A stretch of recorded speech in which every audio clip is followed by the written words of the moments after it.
What are the changes that have been taken since the founding of the UN which have made it necessary to introduce reforms?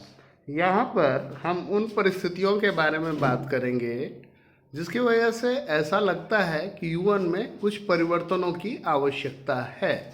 The following changes have been taken place since the founding of the UN are: UN के बनने के बाद बहुत सारे परिवर्तन हुए हैं।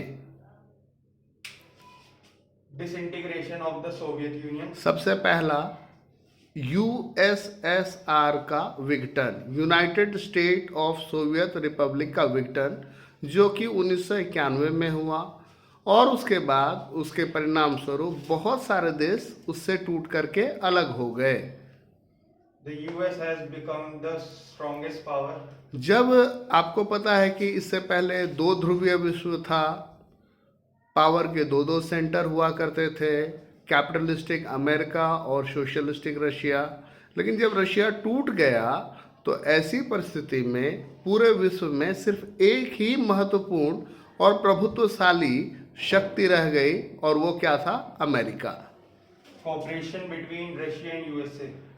UN में रिफॉर्म इसलिए भी आवश्यक है ताकि रशिया और अमेरिका सहयोगपूर्ण रवैये के साथ काम कर सके।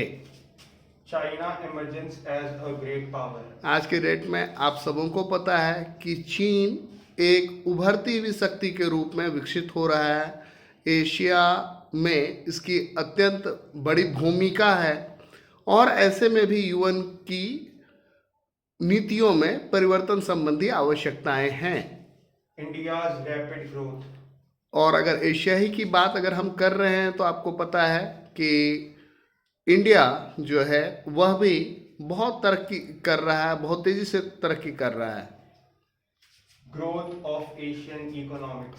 और अगर एशियन कंटेक्स्ट में ही देखें, एशिया महाद्वीप के संदर्भ में ही देखें तो यहाँ के बहुत सारे देशों ने बहुत अच्छी तरक्की की है।